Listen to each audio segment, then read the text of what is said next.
Welcome to only IAS. आज है 25 जून 2020। तो आइए स्टार्ट करते हैं आज के करंट अफेयर्स एमसीक्यूज। देखते हैं पहला क्वेश्चन जो कि गरीब कल्याण रोजगार अभियान के बारे में है। पहला स्टेटमेंट ये कहता है कि इस अभियान का जो उद्देश्य है वो रिटर्नी माइग्रेंट वर्कर्स को और रूरल सिटीजन्स को लाइवलीहुड अपॉर्चुनिटी प्रोवाइड करवाना है और उन्हें एम्पावर करना है। दूसरा स्टेटमेंट ये बोलता है कि इस स्कीम को कॉमन सर्विस सेंटर्स और कृषि विज्ञान केंद्रास के माध्यम से ऑपरेशनलाइज किया जाएगा। और तीसरा स्टेटमेंट ये बोलता है कि इस कैंपेन को 125 डेज के लिए मिशन मोड पे वर्क करवाया जाएगा और जो आउटले होगा, मनी आउटले जो होगा वो 50 लाख करोड़ रुपीस का होगा। तो बताइए कौन सा स्टेटमेंट करेक्ट है, कौन सा इनकरेक्ट है। यहां पर आप अपना जवाब सोच सकते हैं। अगर आपने जवाब सोच लिया तो बात करते हैं। पहला स्टेटमेंट सही है क्योंकि कोविड-19 पैंडेमिक की वजह से बहुत सारे लोग शहरों से अपना काम छोड़कर गांवों की ओर लौट रहे हैं। उन्हें दिक्कत होगी, उन्हें जॉब अपॉर्चुनिटी मिल जाए, इसीलिए इस स्कीम को लॉन्च किया गया है। इस स्कीम को इंप्लीमेंट करने के लिए कॉमन सर्विस सेंटर कृषि विज्ञान केंद्र का सहारा लिया जाएगा। यह भी सही है। यह तीसरा स्टेटमेंट गलत है। इसमें गलत क्या है? 125 डेज के लिए लॉन्च होगा, यह तो सही है मिशन मोड पर, लेकिन जो आउटले है वो 50 लाख करोड़ रुपीस का नहीं है, रेदर 50,000 करोड़ रुपीस का है। वैसे भी 50 लाख करोड़ रुपीस एक बहुत बड़ा अमाउंट है और इतना बड़ा अमाउंट एक पार्टिकुलर स्कीम के लिए सरकार खर्च करना अवॉइड करेगी।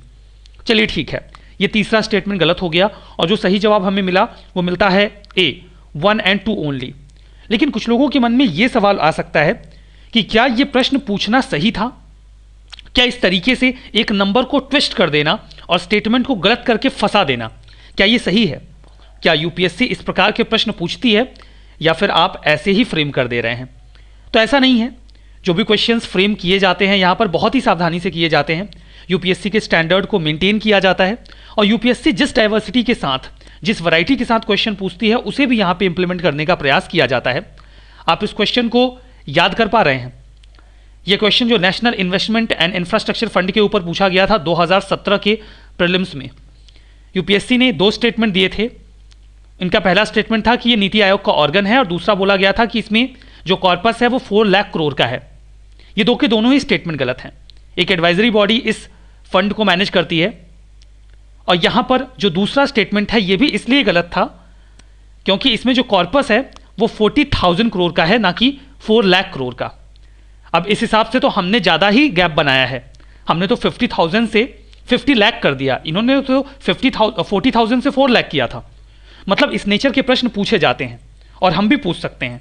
जनरली हमारे मन में ये धारणा होती है कि यूपीएससी नंबर्स को ट्विस्ट करके जो स्टेटमेंट है उनको गलत नहीं करेगी, लेकिन यूपीएससी ऐसा करती है तो आप सावधान रहें। थर्ड स्टेटमेंट गलत है क्योंकि 50,000 करोड़ का जो आउटले है वो तैयार किया गया है, ना कि 50 लाख करोड़ का। जो माइग्रेंट वर्कर्स हैं, रिटर्न आ रहे हैं अपने गांवों की ओर, उनको जॉब अपॉर्चुनिटी दी जाएगी।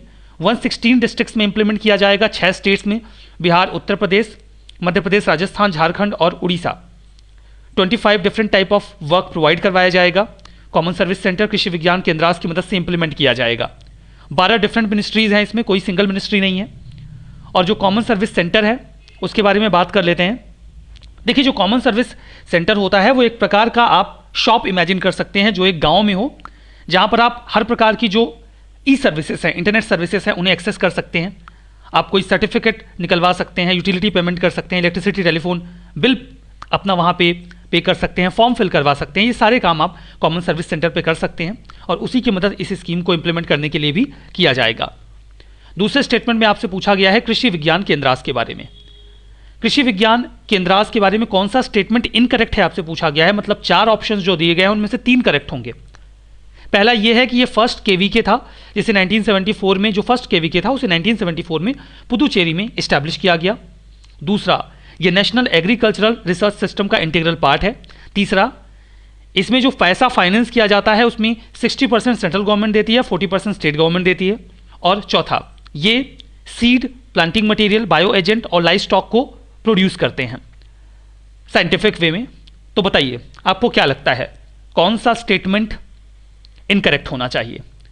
अब यहां पर देखिए, दो स्टेटमेंट तो आपको सब्जेक्टिव मिलेंगे कि ये नेशनल एग्रीकल्चर रिसर्च सिस्टम का इंटीग्रल पार्ट है।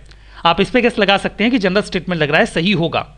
और अगर ये कृषि विज्ञान केंद्र है तो कृषि से संबंधित अगर कुछ भी वैज्ञानिक बातें हैं तो ये सही हो सकती हैं कि सीड प्लांटिंग मटेरियल बायोजेन पे वर्क करते हों, तो ये भी आपको सही लग सकता है।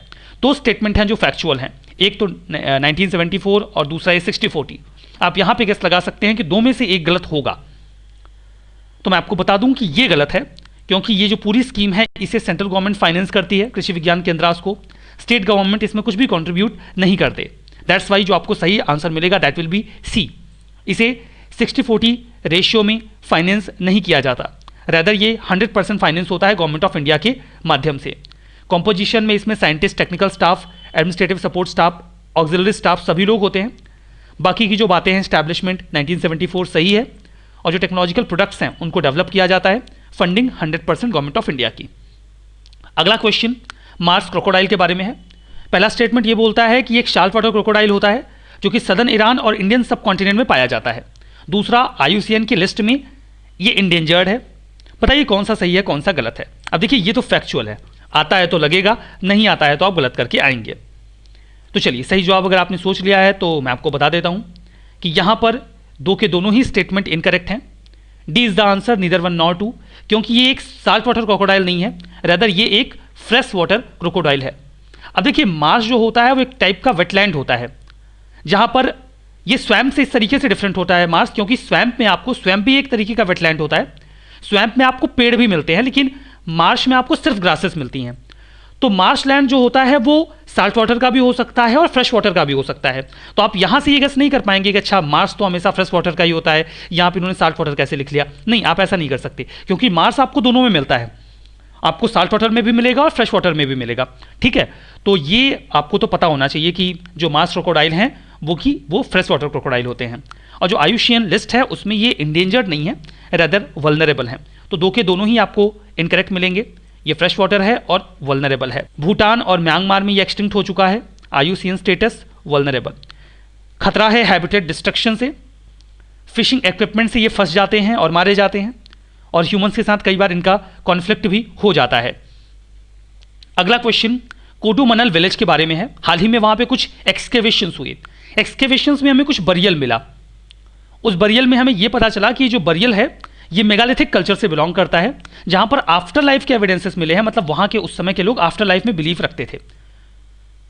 कोडुमनल विलेज के बारे में आपको बताना है कि ये किस नदी के किनारे है। न्यूज में था अमरावती नदी के किनारे, शिमसा के, मोयर के, या फिर नोयल के। बताइए सही जवाब आपने अगर सोच लिया है तो मैं बता देता हूं, D is the correct answer. Nile river के नदन बैंक पे आपको ये विलेज मिलेगा, जहां पर ये हाल फिलहाल में एक्सकेवेशंस मेगालिथिक कल्चर के हुए हैं।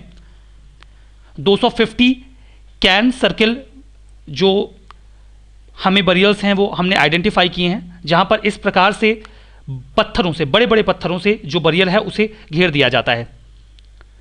ये जो एक्सकेवेशंस हैं, इसके पहले माना जाता था कि ये जो एरिया है ये ट्रेड कम इंडस्ट्रियल सेंटर हुआ करता था 5th सेंचुरी BC से 1st सेंचुरी BC के बीच में।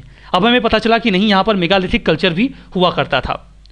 जो ग्रेवयार्ड हमें मिला है, हमें ऐसा लगता है कि किसी महत्वपूर्ण मनुष्य का रहा होगा, इंसान का रहा होगा उस समय के, वो विलेज हेडमैन हो सकता है या कम्युनिटी का लीडर होगा, क्योंकि जो ईस्टर्न और वेस्टर्न फ्रंट है वहां पर बड़े बड़े पत्थर रखे गए हैं।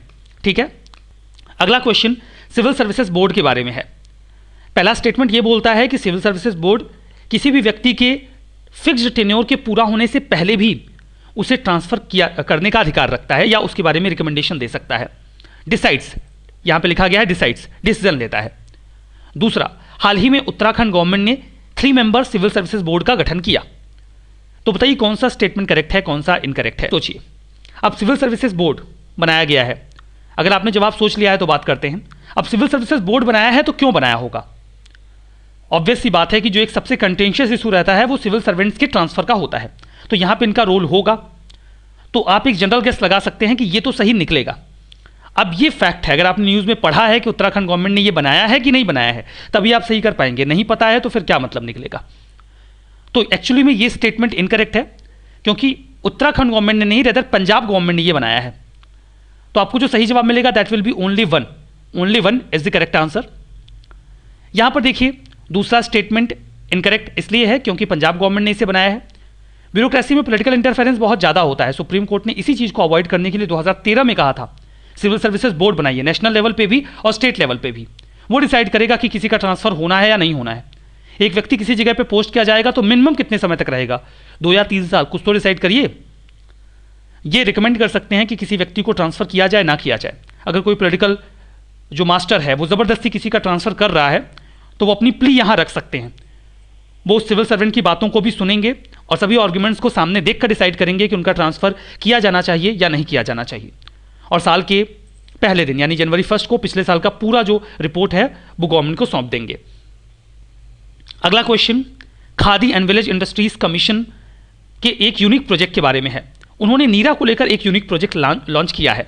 आपको ये बताना है कि नीरा किस प्लांट से एक्सट्रैक्ट किया जाता है। बंबू प्लांट से, प्लांट या ट्री, कुछ भी, किससे एक्सट्रैक्ट किया जाता है ये पूछा गया है। बंबू प्लांट से, पाम ट्री से, सुगर केन से या फिर जट्रोफा से, बताइए। अब इसके लिए जरूरी है कि आपको पता हो नीरा क्या है। चलिए, सही जवाब सोच लिया तो बात करते हैं। नीरा एक प्रकार का पेय पदार्थ होता है जिसे आप एनर्जी ड्रिंक की तरह पी सकते हैं, पेय पदार्थ के तौर पे सॉफ्ट ड्रिंक की जगह पे पी सकते हैं। ये एक्चुअली में पाम ट्री से निकलता है। Palm tree is the correct answer. अब देखिए, नीरा जो होता है इसको लेकर khadi and village industries commission KVIC ने एक यूनिक सा प्रोजेक्ट लॉन्च किया कि नीरा और पाम जैगरी, मतलब पाम से वो जो लिक्विड निकलता है व्हाइट कलर का जिसे आप नीरा कहते हैं, उसे सनराइज के पहले निकाल लिया जाता है। जो हरे हरे पत्ते होते हैं पाम ट्री के, उनको बीच से कट किया जाता है, वहां पर मटकी या कोई बर्तन लगा दिया जाता है। रात भर में वहां पर एक सफेद रंग का लिक्विड निकलता है जो एक सॉफ्ट ड्रिंक की तरह होता है। उसे सूर्योदय के पहले इकट्ठा कर लिया जाता है तो उसे नीरा कहा जाता है। सूर्योदय के पहले इसलिए इकट्ठा करना जरूरी है क्योंकि सूर्योदय के बाद इकट्ठा करेंगे तो उसमें जो 12% शर्करा पाया जाता है वो सनलाइट के साथ एक रिएक्शन करके लिकर में कन्वर्ट हो जाता है और फिर उस लिक्विड में 5% जो लिकर के कैरेक्टरिस्टिक्स हैं वो आ जाते हैं। अगला क्वेश्चन, कुछ कैरेक्टरिस्टिक्स आपको बताए गए हैं, आपको आइडेंटिफाई करना है किस पेंटिंग की हम बात कर रहे हैं। इस पेंटिंग में लाइंस को ड्रॉ किया जाता है और फिर ब्राइट या फिर कंट्रास्ट कलर से इसको फिल कर दिया जाता है और कुछ पैटर्न्स भी बनाए जाते हैं। जो थीम होती है इस पेंटिंग की वो नेचर होती है या फिर मैथोलॉजिकल इवेंट्स होते हैं। इसे जीआई टैग भी दिया गया है। और चौथा, इसे जो कोहबर घर होता है उसकी वॉल्स पे पेंट किया जाता है। अब बताइए कि ये कौन सी पेंटिंग है। Malwa painting, Kalighat painting, Madhubani painting या फिर फाड़ पेंटिंग। न्यूज़ में थी, सोचिए। सही जवाब अगर आपने सोच लिया है तो इसका सही जवाब है सी। हम बात कर रहे हैं मधुबनी पेंटिंग के बारे में। ये न्यूज़ में क्यों था? क्योंकि हाल ही में ये डिसाइड किया गया कि पुनरौधमा जो कि बिहार में सिचुएटेड है, वहाँ पर सभी गवर्नमेंट बिल्डिंग्स पे जो ये मधुबनी पेंटिंग है उसे पेंट किया जाएगा। कई सारे टेक्स्ट इसे सीता माता का बर्थ प्लेस भी बताते हैं। जो मधुबनी आर्ट है इसे मिथिला पेंटिंग के नाम से भी जाना जाता है। कोहबर घर एक ऐसा घर होता है जिसमें कुछ पेंटिंग्स ड्रॉ की जाती हैं। ये वो घर होता है जिसमें फॉर द फर्स्ट टाइम जो कपल होते हैं वो मिलते हैं आपस में आफ्टर मैरिज। शादी होने के बाद फॉर द फर्स्ट टाइम वो कोहबर घर में ही मिलते हैं, उस घर में ये पेंटिंग बनाई जाती है। ठीक है, और बाकी जो कैरेक्टरिस्टिक्स आपको बताए गए हैं वो बिल्कुल करेक्ट हैं। अगला क्वेश्चन सत्यभामा पोर्टल के बारे में है। आपसे सत्यभामा पोर्टल का एम पूछा गया है। देखिए, यूपीएससी एम्स वगैरह भी कई सारे इनिशिएटिव्स का पूछती है। आप प्रीवियस ईयर पेपर एनालाइज करेंगे, you will find out that. तो एम पहला ये बताया गया है कि आपको बताना है कौन सा सही है, कि ये वुमेन फार्मर्स को और एंटरप्रेन्योर्स को प्रमोट करता है। दूसरा, ये चाइल्ड लेबर, ट्रैफिकिंग और सेक्सुअल अब्यूज को कॉम्बैट करने के लिए है। तीसरा, ये माइनिंग और मिनरल सेक्टर में रिसर्च एंड डेवलपमेंट को प्रमोट करने के लिए है। और चौथा, कि ये एमएसएमई को डायरेक्टली उनके कंसर्न्स को रिड्रेस करने के लिए एक कॉन्टैक्ट लिंक प्रोवाइड करवाएगा। सही जवाब सोचिए।